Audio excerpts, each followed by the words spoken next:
রাজনৈতিক দর্শন এটা। কি কখনো সম্ভব? গুন্ডারা আইন মানে নাকি? আর যিনি মুখ্যমন্ত্রী তিনি একজন পরিচিত গুন্ডা নেত্রী। আমি তো বলছি এই রাজ্যে মামলা শুনানি করা যাবে না, লিখে রাখুন।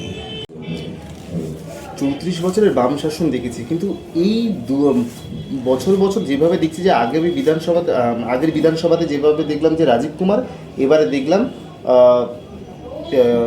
যে সংস্থার কর্ণধার তাদের একদম তাকে রক্ষা করতে গিয়ে মুখ্যমন্ত্রী মমতা বন্দ্যোপাধ্যায় পৌঁছে গেলেন। তো নজিরবিহীন। না, নজিরবিহীন তো না, উনিই তো নজির সৃষ্টি করেছেন। মনে নেই আপনাদের পুলিশ কমিশনার রাজীব কুমারকে যখন নাকি সিবিআই জিজ্ঞাসাবাদ করতে এসেছিল, উনি রাস্তায় নেমে দাঙ্গাবাজি করে মন্ত্রিসভা বৈঠক করেছিলেন কোথায় জানো, কার্জন পার্কে। তারপর নারদ মামলায় যখন সিবিআই ইডি ওদের নেতাদের ধরে নিয়ে গেল, উনি সঙ্গে সঙ্গে চলে গিয়েছিলেন নিজাম প্যালেসে। ওর বক্তব্য হচ্ছে আমি গুন্ডামি করে যা খুশি করব, তো আমাকে ঠেকাবে কে? দুর্নীতি করেছে, টাকা চুরি করেছে, চাকরি বিক্রি করেছে, কয়লা বিক্রি করেছে, বালি পাচার করেছে, এই কোটি কোটি টাকা, সেই টাকা আমি উপার্জন করেছি, আমি রক্ষা করব, পুলিশ প্রশাসনকে আমি সেভাবে ব্যবহার করব।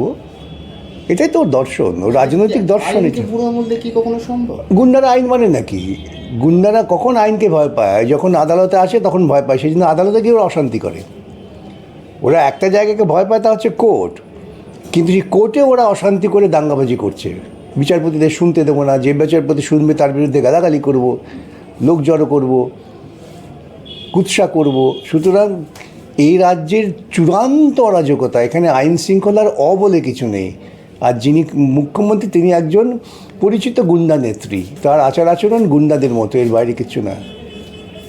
মুখ্যমন্ত্রী মমতা বন্দ্যোপাধ্যায়ের বিরুদ্ধে মামলা করা হলো, এফআইআর করা হলো, এবং সেই মামলা শুনানি এবং সেই মামলা পিছিয়ে দিতে হচ্ছে। শুনানি করতে দেবে না ওরা। আমি তো বলছি এই রাজ্যে মামলা শুনানি করা যাবে না, লিখে রাখুন। আগামী দিনে হয়তো দরখাস্ত করতে হবে যে এই মামলা এই রাজ্য থেকে অন্য রাজ্যে নিয়ে যাও। এই রাজ্যের তো সভ্য সংস্কৃতির ন্যূনতম চিহ্ন রাখেনি, এটা রাখবে না, এটা জেনে রাখবেন। ইডি তদন্ত করছে নিয়ম মেনে, এবং আমার কথা হচ্ছে ইডি যদি বেআইনি কাজ করে থাকে তা আদালতে যাও। তুমি ঠিক করে দেবে বেআইনি কাজ এবং গুন্ডামি করবে, তদন্তে তো হস্তক্ষেপ করা। এই গুন্ডামি, আমি এক কথাই তো বলছি। মুখ্যমন্ত্রীকে কি অ্যারেস্ট করার মতন যদি কোনো বটেই তো, কোনো আইন আছে যে মুখ্যমন্ত্রী হলে তিনি অপরাধ করলে তাকে রেহাই দেওয়া যাবে? কোন আইন আছে?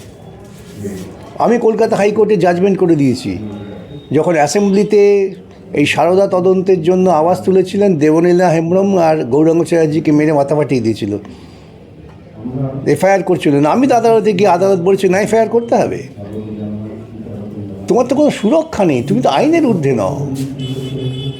আমি তো অবাক হয়ে যাচ্ছি কী করে এই রাজ্যের পুলিশ প্রশাসন যারা মাথায় আছেন তারা ওখানে দাঁড়িয়ে দাঁড়িয়ে করলেন। তাদের উচিত ছিল মুখ্যমন্ত্রী গ্রেপ্তার করা। আমরা দিল্লির ঘটনা দেখেছি অরবিন্দ কেজরিওয়ালের, সেখানে তদন্ত হলো, কিন্তু এখানে তদন্ত সেটা অরবিন্দ কেজরিওয়াল বা ওদের কথা বাদ দিন, কেন তারা মোটামুটিভাবে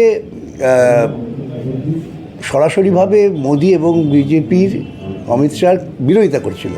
এদের বিরোধিতা তা নয়, এরা আরএসএস কার্যক্রমকে রূপায়িত করছে। সরকারি টাকায় পুজো করছে, সরকারি টাকায় মন্দির করছে, সরকারি টাকায় মসজিদ বানাবার মদত দিচ্ছে, ঈদ করছে, যীশু খ্রিস্টের জন্মদিন করছে, সরকারি টাকায় ধর্মকে লাগিয়ে দিচ্ছে। এটা চায় আরএসএস। সেই জন্য আরএসএসের পরিষ্কার নির্দেশ আছে, মমতাকে বিরক্ত করো না। তাই জন্যই তো এত গুন্ডামি করার স্পর্ধা পাচ্ছে। যে নথিপত্রগুলো দেখা যায়, সেখানে দেখা যায় ইউথ ডিপার্টমেন্টের সরকারি নথি, একজন সংস্থার। এইটাই দুর্নীতির পাখাটা যে কত দূর ছড়িয়েছে এটা ভাবতে পারবেন। এবং যে গাড়িতে নথিপত্র তোলা হচ্ছে সেটা হচ্ছে তৃণমূলের। সেই জন্যই এই জন্য তদন্ত করতে দেবেন না, গুন্ডামি করবেন না। আমি তো আইন আর শাসন হলে ভবিষ্যতে আমি প্ল্যান করছি ওই সমস্ত পুলিশ অফিসারদের ব্যবস্থা নেওয়া উচিত যারা গাড়ি আটকালো। নিশ্চয়ই, কেন তুমি একটা অপরাধকে তুমি ওখানে দাঁড়িয়ে দাঁড়িয়ে সংগঠিত করতে দিলে। আজকে যদি ওখানে একটা খুন হতো, পুলিশ দাঁড়িয়ে দাঁড়িয়ে বলতো খুনটা হোক, তাহলে এখানে ইউপি বিহারের এক অংশের পুলিশের সঙ্গে এই রাজ্যে পুলিশের পার্থক্য কোথায় রইল? সেখানে যেমন দলিত যখন পেটায় খুন করে পুলিশ চুপচাপ কোথাও। 2002 গুজরাটে আমরা দেখেছি পুলিশকে আটকে রেখেছে নরেন্দ্র মোদী, যে হোক খুন হয়ে যাক, 4-5 দিন পরে তোমরা কাজ করবে। তো একই ভূমিকা। কেন্দ্রে দেখা গেল যে একদল সাংসদ তারা গিয়ে অমিত শাহের এখানে সাংসদরা যদি আসলে মুখ্যমন্ত্রী যদি মুখ্যমন্ত্রীর গুরুত্ব না বোঝেন, তাহলে সেই দলের যারা সাংসদ তারা সংসদে এবং সাংসদের গুরুত্ব কী বুঝবেন? নেত্রী গুন্ডামি করেছে, ওদেরও গুন্ডামি করতে হবে, তা নাহলে চাকরি থাকবে না। তিনি গুন্ডামি করেছেন। বেশ